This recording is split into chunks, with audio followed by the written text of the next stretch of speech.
run corporate real estate for the world's largest commercial real estate services firm. I mean, that sentence alone gives me chills. Um, then you won this amazing award, which you worked hard for many, many years. You have more experience around today's topic, what's the purpose of the office, than anybody else I could think of. So let me start with a really easy question.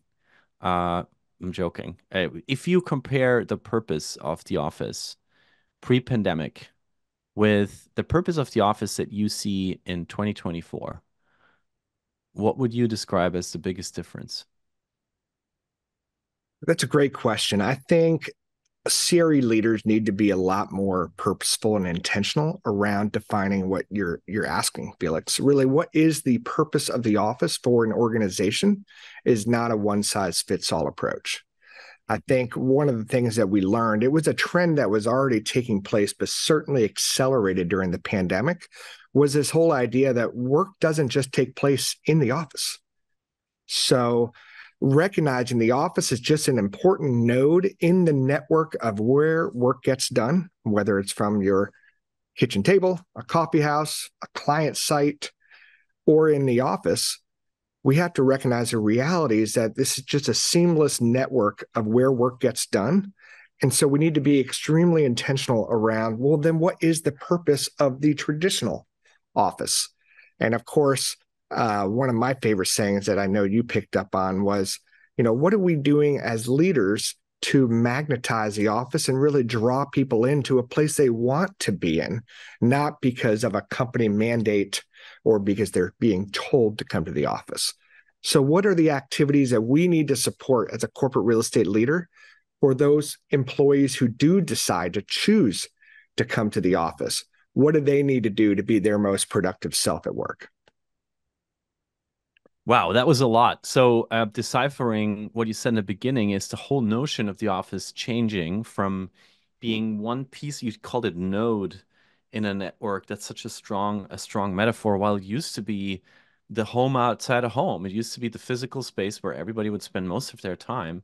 Very interesting. And then you saying that basically everybody has different needs now towards the office, which is what we're going to talk about today, because that's connected to data. You need to know from everybody what they want to get out of it. And then your third part saying, hey, what about there's a lot of people who can do their work from anywhere, but what about the people who still want or have to be at the office? How can we really make it for them? So already very strong things to talk about. But of course, Peter, I also want to challenge you here, just in terms of physical rooms. Uh, Fatima, our producer, is gonna screen share a story that ran into New York Times a few months ago.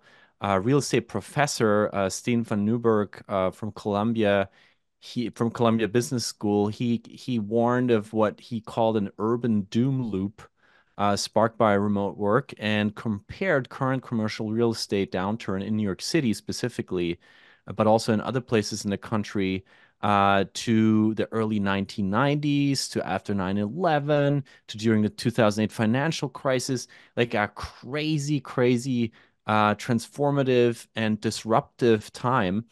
And he said the big difference from these other events that were catastrophic is that this time it seems permanent.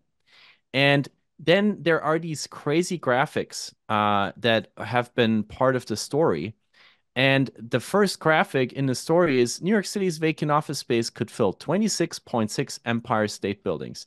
Now, even looking at that as a normal citizen like I am in this case, I look at this and I'm like, this is the end of the. I mean, this is like this will never be the same again. When you look at that with all your experience, with all the hard work that you put into this topic every day, what is the thought that comes to your mind first when you look at this visualization? So the first thought I have, Felix, is it's a little bit reminiscent of after 9/11. We heard people will never go to an office space above, I forget what the story's number, but the people will never go to a skyscraper again because the ladders of fire trucks Hmm. can't get to those higher floors. So there's going to be a death loop of people going to tall office buildings. Well, we know that was really just a moment in time blip. Okay. We are seeing some of the most amazing placemaking examples in New York City that are really, really tall.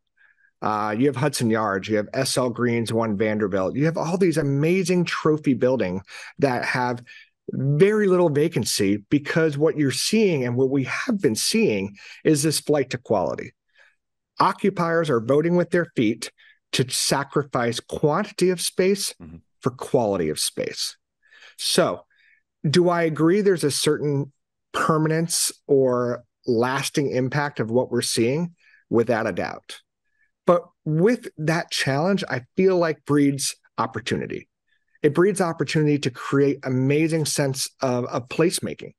We've seen lots of neighborhoods come out of blighted neighborhoods or blighted areas in the past. Canary Wharf in London, Hudson Yards in New York. These were areas that were horrific and under activated that had the imagination and the money and the capital to create amazing places to be, live, work, play, vibrant neighborhoods that are highly activated. And I can't help but think when I saw that article, though, the last couple of times I've been to New York, the restaurants are packed. The hotel rates are through the roof. There is still a huge sense of vibrancy to New York City, regardless of some of the headlines. Yes, Peter, and I think there's a huge difference between the live on the street and the live in the offices. Tourism has been bouncing back. There's this thing called revenge travel that put a lot of people back on their feet and outdoors and brought them back to New York City and other places. But there's, of course, this permanent challenge now of what to do. And I wanted to share a second graph with you from that same story. I think a first thing to look at is source JLL. For a non-real estate person like me, Peter, where does this data actually come from? So that's a good question. So JLL is one of the largest real estate companies out there in the industry. So I don't question their data, but there are other data sources that are heavily relied upon in the news, such as recently I was reading a lot of the Castle, and Mhm. Castle is a building access control company, and they're tracking the number of bad swipes into some of these base buildings. And that has become a gold standard in the media and in the industry for tracking show up across an entire city. But what Huh. the facts don't always show is that the owners of trophy buildings in New York City, the ones I was mentioning, like Right. Related and SL Green and Brookfield, they don't share their data with Castle. So Interesting. again, I don't feel like you can always trust all the data because it's only telling a part of the story. And it may be more Mhm. heavily skewed on the population of the buildings that's most harshly affected by what we're seeing right now.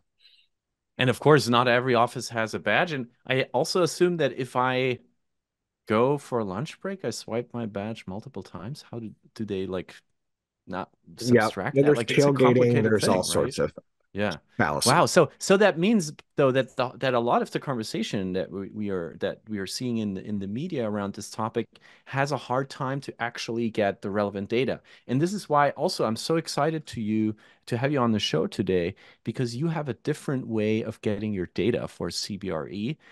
You told us that you manage I don't even know how to do this, but 550 offices around the world that are housing, of course, hundreds of thousands of people. And you told us preparing for the session today, and I'm still trying to put that in my head that you treat the office like we are now when we sit in a car, there's sensors everywhere that you put in offices where it's possible, of course, by legal standards, and you anonymously track folks. You track movements. You collect data when people go places, when they come in, when they come out. Can you can you talk a little bit about how you actually do that? Like if I would go into the office that you have sensors in, what happens with my body and my movement once I'm through the door? So great question. So first, there's two key questions that CRE leaders like myself, corporate real estate leaders like myself, are trying to answer in this post-pandemic future of work, hybrid world. And that is, what is the right amount of space we should have? And what's the right mix of space? So Hmm. to get to the first question, I'm trying to figure out what's the ideal footprint of an office. And to get to that, I sensed the need pre-pandemic to try to get actual data on actual show up patterns. But I didn't want to do it with camera. I didn't want to do it with badge swipe data because there's just a big brother effect of that made me feel icky. So we partnered with a sensor technology company. So for an office like this, I'm sitting on a one full floor office here in Tyson's Corner. Mm-hmm. Historically, sensors are nothing new, but historically they would be mounted underneath a desk or underneath a chair, also kind of icky. We put these sensors on the doors to go back of house. So you see behind me, this is more front of house. It's like a hotel lobby. We'll do lunch and learns, all hands meetings. I don't want that skew of numbers because it throws off my utilization numbers. But behind the secured access points, so the doors, swipe a badge to go back, and those are all of our individual work points. They're offices, there's benching, there's workstations, there's focus pods, there's huddle Mm-hmm. rooms. All of those I count as individual seats and to create the seat capacity of an office. So I'm really just doing people counting anonymously with radar laser based to count the number of people going in and out against the supply of seats. And I push that out across the entire US portfolio as a pilot. So about 2.5 million square feet of office space. And again, for a whole office, 30,000 square foot office like I'm sitting in today, I only needed 6 sensors because they're only over those doors. So it made it a really effective and cost-effective solution to scale across my portfolio and look at peak number of people who are back of house, as well as the average occupancy and the average number of people who are in our office minute by minute, Monday through Friday, 8 to 5. Wow. And for me as a European, I want to know about data. So CBRE Felix walks through one of the doors that has a sensor. What of me is being censored actually? It's tracking. It knows you're a human by the circumference of your head. So we know that if you're bringing your dog Felix to one of our offices, it's counting one person walking through the door, not the dog, not the trash can, not the TV you may be carrying or a big trash bin. It knows it's a human body, but it doesn't know who. And John just put in the chat, well, I might be too human, so I have a huge head. So We'll count that there's twice then. there's certain challenges to every data collection, Peter, but this is certainly the most sophisticated approach I've ever heard of. So please give us the data. Uh, what So, percentage of employees that you're responsible for show up? What does your data tell you? so across 200 offices in the US, we're seeing about 65% average show up. That's not as high as I'd really like it. That's not what we're targeting for. But for the newer offices that we've opened the last 2 years, we're actually now programming and right sizing when we do take the new sign up for a new office lease. Mm-hmm. We're right sizing the requirement based on actual show up patterns, as opposed to the old way of really deciding how much space you would need, which was a little bit more arbitrary. So of the offices we've opened the last 2 years, we're getting over 75, 80% show up of these offices, which is astounding. You think about an office like we have in London, it's in the Mayfair district, beautiful area in the West End of London, but people are commuting over an hour to get there in certain cases. And that office is seeing on average 75 to 80% utilization and show up, which is really remarkable. We're seeing the same thing in a more suburban-ish office in El Segundo, California, where we call South Bay. It's not downtown LA. It's not Hollywood. It's closer to Manhattan Beach. But here you are. You've got the allure of the ocean and the surfing and the beach right there. And that office has the same crazy highs show up as well. It is highly activated offices. And they're not just showing up. It's the new office. They keep showing up. It's really, really remarkable. Once you hit that, we call it, my team, the buzz zone. And it's, not too much space, not too little space. It's just a highly activated office. And once you show, it's like a busy restaurant. You just want to keep going back, as opposed to you go to an empty restaurant, you're the only table there. You're like, why did I just drive all the way in for this restaurant? I don't really want to show back up. It's empty. It's dead in here. But when it's really highly activated, it's got the amenities. It has the hospitality, has the right variety of space types. people just keep showing up. It's really like a highly magnetized office. And you are doing something right. I mean, I just looked up the latest numbers just here in New York City in terms of office occupancy, and Crane's New York Business just published the city's office occupancy clocked in at 50.4% for the 7-day period ending on November 29, uh, a post-pandemic record. So you're much higher than that, and it's interesting to go a little deeper and find out what do you actually do differently. You said in the beginning, mandates, that's not how I roll. Your vision is to really earn the fact that somebody's coming into the office, to earn that somebody gets onto a train or a car and commutes, to earn that people say, this is a place I want to be at. And you also told us people come and they coffee badge, and I don't want that. So before we talk about how you actually do it, what is coffee badging? Because it's a term that I learned from you preparing for the session. So I've been talking to a number of my peers in the industry who run corporate real estate for other large companies, especially the ones that have come very harsh on the mandate. And HR is looking at the list of who's badging in and placing phone calls to managers. And so I feel like that behavior incentivizes poor behavior, or that rule incentivizes poor behavior, such as people who just show up are like, you know what, I'm going to go to the office to get a nice glass of cold brew, like I'm drinking today. And so they're just showing up, badging in to get a nice cup of coffee, which there's nothing wrong with that. We want good coffee. But it just, again, people are showing up just because they know they're being tracked, swipe the badge, and they're out. That's not the type of leader I want. That's not the type of workplace I really subscribe to. And so we look at, again, that second question I mentioned before, what is the right mix of space? Right. In a couple of our offices, 4 of them, we have sensors all over the place, anonymous still, that is really tracking the consumer behavior within the 4 walls.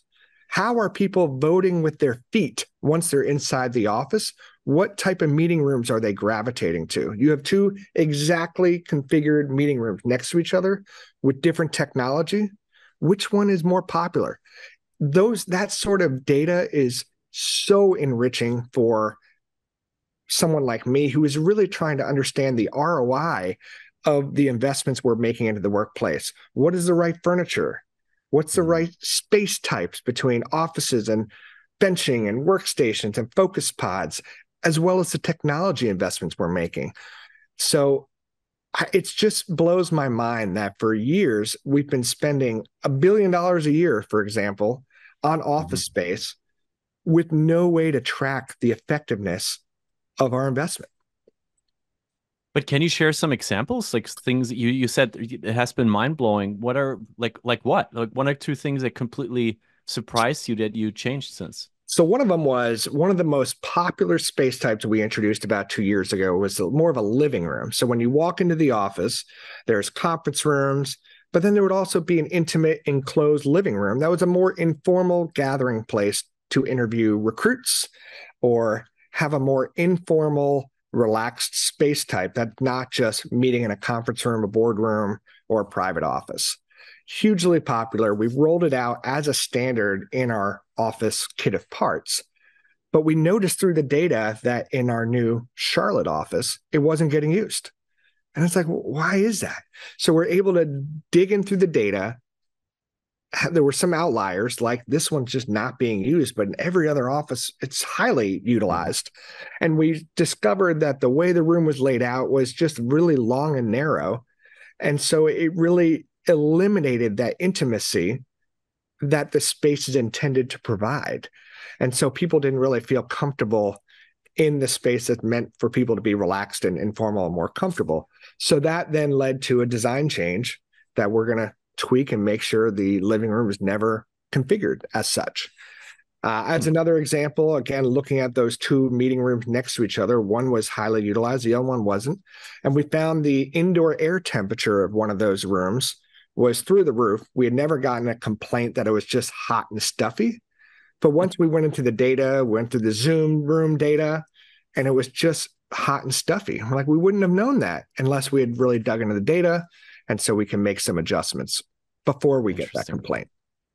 Interesting. So basically, it gives you a much better, especially for large organizations, a much better use of the space. But there's something that you said in the beginning about these individual needs that I find so fascinating. So just coming from our own remote daily team, Liz, our colleague Liz's dad, software engineer, right? Same company, 40 plus years, used to have his own cubicle, loved it, then had to move into an open co-working space, serendipity, but also noise, much harder to focus, didn't like it.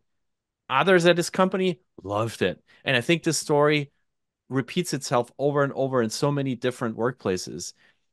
Everyone's needs, you said in the beginning, are unique. So coming from what you just shared about, how to understand rooms and everything better, you also said in the beginning that you're sort of on a personal mission to make an office inclusive and diverse and equitable for everybody. And everybody has different needs. So how do you understand these needs? And then can you maybe share an example of how you actually get there? How do you get to an Yeah. office that promotes equity, diversity, and inclusion? So during the pandemic, like a lot of companies were really rethinking their own future of work journey, we were doing the same. And while this whole Workplace 360 program was started in 2013, this is our 10th year of kicking people out of their private office spaces and going free address unassigned. No one had an assigned desk or office. They had neighborhoods, and it was activity based work that became wildly popular. And we've converted every office to this program ever since. But I realized during the pandemic that we have been designing these offices for extroverts like myself. Type A extroverts thrive in these office environments. There were benching, there was high activity, but it's if we really want our offices to be a magnet, it needs to be inclusive and accessible for everyone, no matter how they bring their most productive self to work. So we partnered with the Abilities Employee Business Resource Group at CBRE, which is, just like our LGBTQ plus group and other networking groups, it's one focus on our employees who present themselves with a disability. And this became personal to me because as I'm signing 10-year deals, I realized that my son, who is 13, he's autistic and he has ADHD. And so I was thinking, wow, this office I just signed a lease for could be my son's future place Mm, of work 10 wow. years from now. And I thought, how would he do in this office environment? And I just realized we were not incorporating elements of neurodiversity into our space. So, Mhm. partnering with the Abilities Employee Business Resource Group, we did a hackathon of sorts to look at our kit of parts, look at our furniture type, look at our space types through the lens of someone who wants a little bit more acoustical or visual privacy. We don't want everyone to take up the enclosed office or focus room, but there are other adjustments we could make that could allow people to really thrive. And that's where we introduced the focus pod, which it's kind of like a mini cubicle, if you will, maybe a more advanced progressive cubicle. Mhm. And they are wildly popular, more than our wildest dreams. And we also made adjustments to our conference room tables. We're introducing more ovals and squares because they reduce a sense of hierarchy in the workplace. No one is sitting at the head of the table. We reviewed some of the art and branding and the wallpaper in our focus room because on the Zoom camera, people looking into that were like, I'm getting really dizzy or sick or distracted by that background wallpaper. Um, it was just really eye opening when you start to invite people of other populations in the workplace into the room as you brainstorm what is the best way to make this most inclusive office space. The ideas were really eye opening, and we were just proud to incorporate them and standardize them. And it's been just a personal mission that's been really fulfilling. Fascinating. Thank you so much for sharing that with us, Peter. Puts your work into a completely new perspective, of course, that you're basically out there to design the office of the future that your son is going to inhabit one day. And I want to look back at Menti with you and just see what our community here has responded to this question, what's the purpose to go into the office? I love the ergonomic chairs. Of course, I think physical is still a huge component, Peter, because for so many of us, we can't afford the ergonomic furniture at home, right? And there's also a stronger physical connection to my company's culture. Um, the sort of engagement that you mentioned with brainstorming and getting together, it's a really interesting mix of things. And as we pointed out, the needs are so individual. So when you look at these responses, is there anything that stands out to you that surprises you? No, this is consistent with our research, what we've been seeing. I would say at the same time, we have to recognize the realities of people still being remote or virtual. So we're making a lot of investments in our workplace technology of ways to denote the meeting room experience. I mean, Felix, you and I both recall the days of a bridge line or a conference room bridge line, and that poor person trying to interject themselves in a conversation through the speakerphone was just awkward and Yep. not an equitable experience. Well, we're seeing the same thing with, we're all on Zoom today or virtual conference, video conference today, but it's hard when you're the Zoom participant, everyone's sitting along a boardroom table, everyone is a Right. bunch of ants on a log. It is not an equitable meeting room experience. So we're partnering with Zoom and Neat to explore the different technologies that can level the playing field and create a more seamless and equitable meeting room experience for those who are virtual and those who are in the room. An example, specific example would be, Yep. the gallery view of Neat Bar. If you have 6 people around a room, around a table, it puts everyone's face in the room as a Hollywood square. So the person who is a Hollywood Square remote is on the same playing field as everyone else in the room. And you can really make better human connections through the meeting room because you're not trying to figure out who's speaking or who's not. And that's just one example, but I feel like that is going to be a continued focus for a lot of my peers. Fascinating. And it took a pandemic for us to really figure out how to do these hybrid meetings better.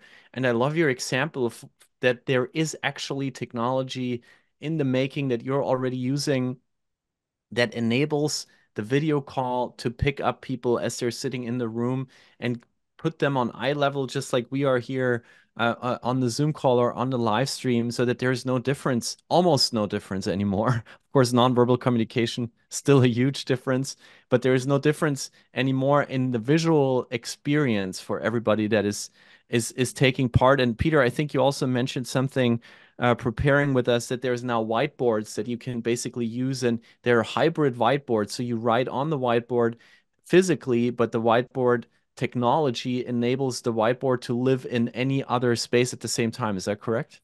That's right. Yeah, that's we have virtual whiteboard technology we use. It zeroes out the person sitting in front of the whiteboard writing, but allows for whatever's being transponded onto the whiteboard to be presented up on the Zoom screen so that you don't have to try to like use binoculars to figure out what's being written on the wall. Also, there's a D10 has a product that we call the Virtual Whiteboard Companion. Mhm. So in the field of real estate, we deal a lot with floor plans or designs or lease abstractions. You throw that up on the screen just like you would with a click share or some other screen share technology. But this D10 product allows the people in the room, the people allows the people virtually to annotate it just like the people who can annotate physically in the room. And again, bridging that gap between the two parties. Wow, and we're trying to share all these recommendations here from you on building the newly purposed office in the chat as well. And looking at the chat on LinkedIn, Peter Blake Reynolds just posted, Peter has done a fantastic job of creating offices that CBRE employees want to work from. How does that feel, Peter? The royalty checks in the mail, Blake, thanks to our colleagues in Boston. Well placed. And I have a huge question for you. I spent a few months in the financial district in New York City earlier this year, and it was so interesting. One side of Wall Street right now has offices, the other is already residential. It used to be only banks, now it's half residential. And the financial district is one of the few districts in the country, in the US, I think, right now, that is really pushing on this new strategy of repurposing offices for housing. And in New York City, there was even a city government proposal with the goal to create 20,000 plus new homes to address the housing crisis that is going on here. And you know, physical spaces so well. You know how complex they are. You know how differently they're built, how hard they are to maintain. You know the rules and regulations. You know that there is an office compared to an apartment and the number of restrooms, the number of showers that are so vastly different. You have seen all of that for the last couple of years yourself, and I would love to know, with all your hands-on knowledge in office space, how realistic do you think for all this space that needs to be repurposed is that solution to create housing out of office space? I feel like we need the hard question music to be inserted here from Hans. Uh, Hannes?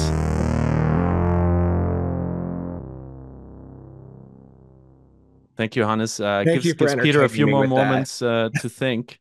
But no, I know it's an impossible question to ask, but I think if there's one person who maybe has a different insight on this, it's you.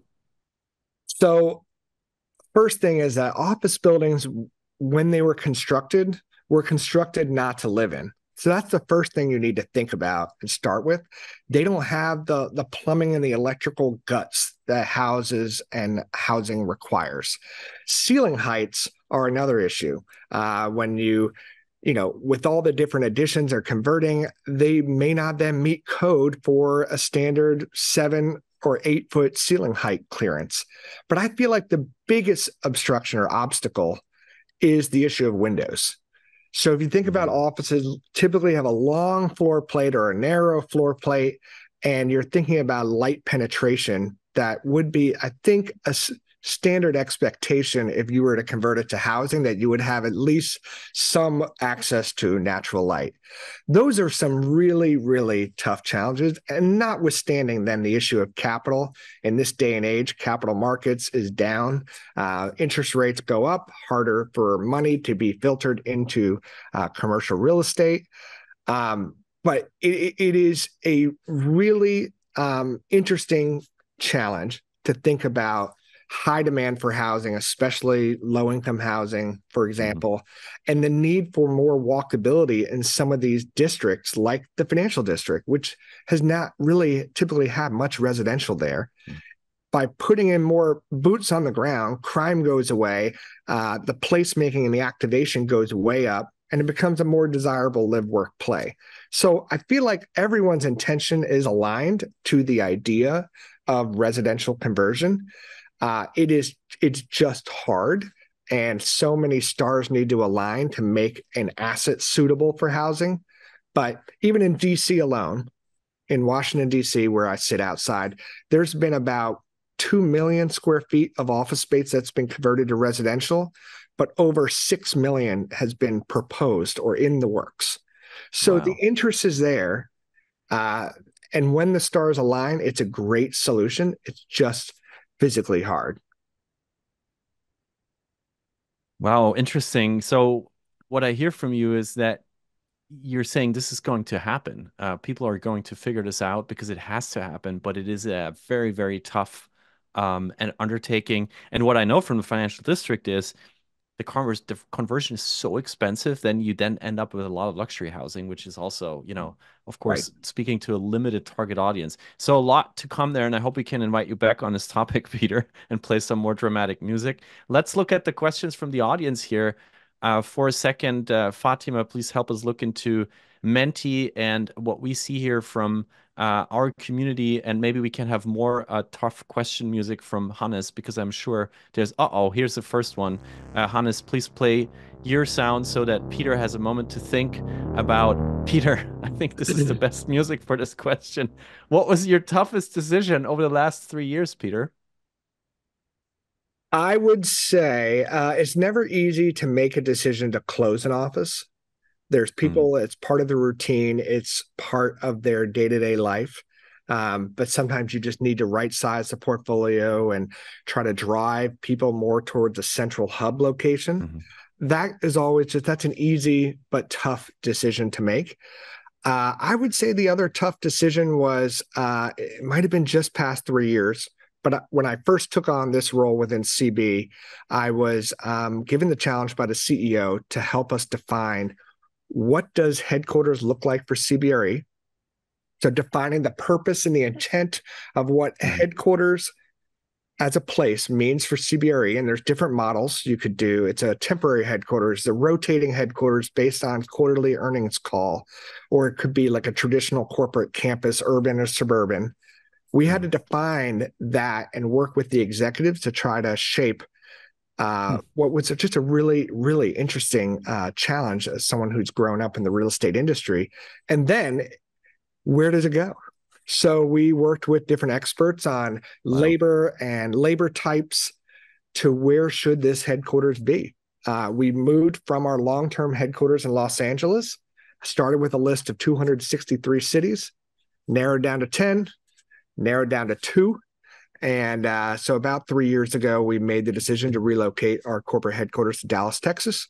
And we are currently in the process of completing the physical manifestation of what that looks like. Fascinating. Very What a exciting. journey. What a journey, and what kind of resilience, agility, and gut is needed to do that. Wow, thank you for sharing that. And we have one more question here that I wanted to ask Hannes to uh, dramaturgically support. We have a second question here that I wanted to take time for. Hannes, your help for Peter to think about. What do you think, Peter, are the best tools or policies to implement and or voice track, helping discuss employee commute times? Oh, this is another simple one for you when discussing return to office. Peter, this question is not from me, I promise. But do you have advice for our community member who asked this question?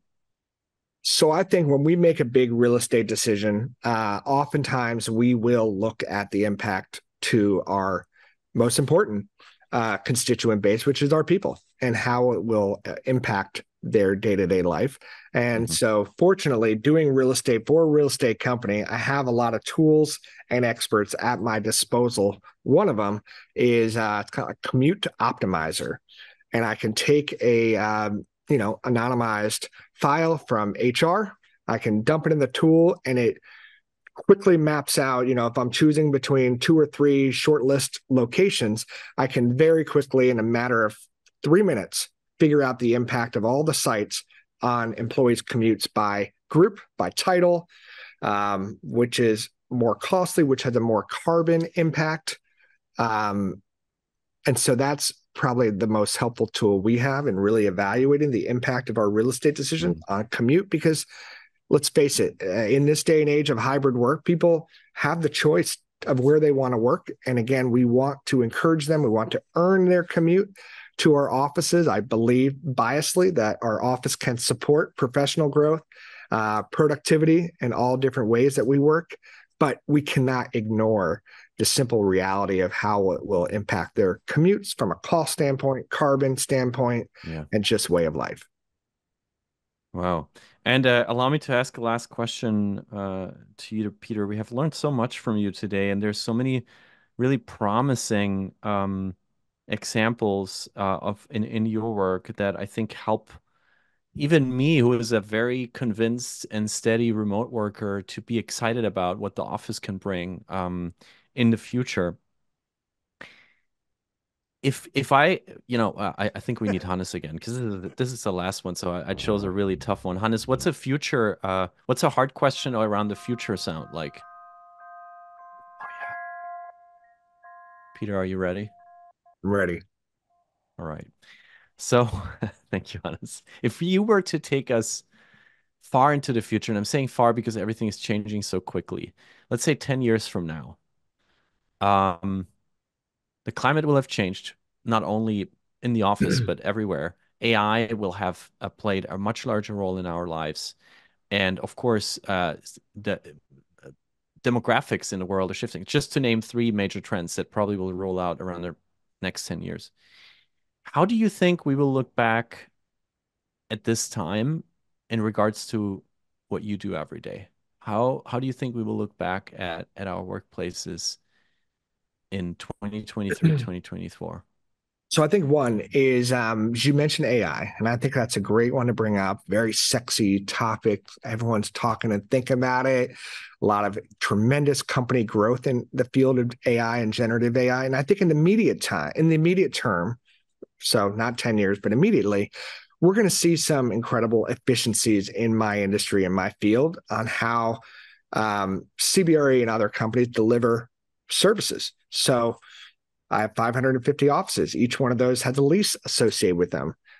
Right now, our leases are abstracted pretty manually. So AI can very quickly reduce the number of man hours and create a tremendous efficiency on abstraction of leases or looking at RFPs, creating creative language, for example. But I feel like the future is getting rid of dashboards. I live a lot in dashboards and data analytics, but it will be a lot more summarization of those insights, a lot more predictive and prescriptive insights as opposed to reactive, which dashboards are a reactive data tool. And I can imagine a world where I'm asking, what design elements will result in office utilization at 80%? And it will collect all of our data insights, and I'm pulling from multiple data sources and be able to provide that information kind of in a chat GPT world, I guess.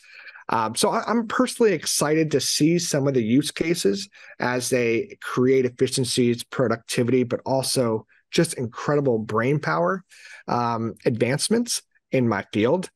But think about 10 years looking back, your other part of your question, I think there will be a realization that just as office investors and buyers of office building are so focused on the return on investment of their cash investment into a property. They're looking at cap rates and how they make a profit off selling of buildings.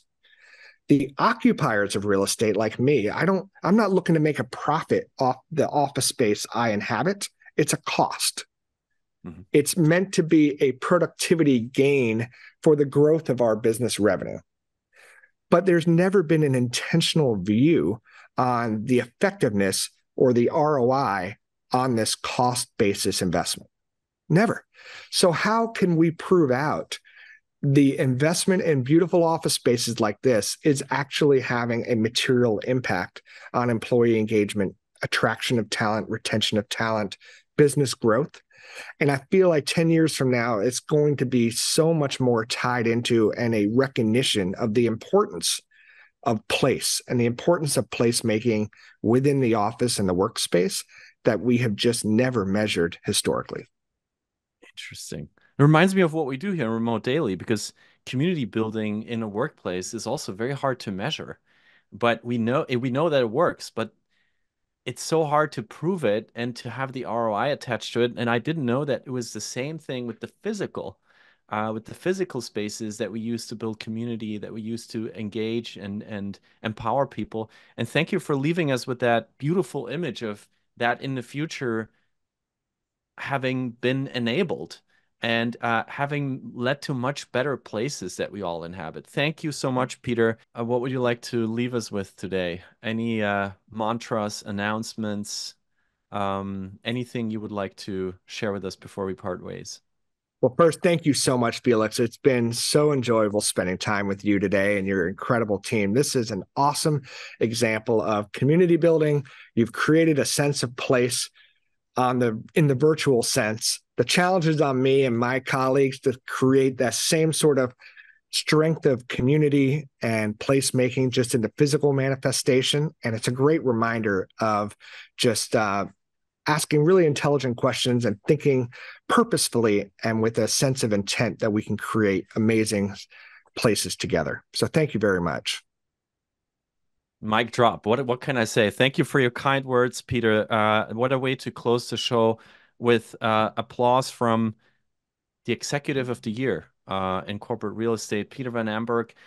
Thank you all. This was Remote Daily. I'm Felix. Remote Daily.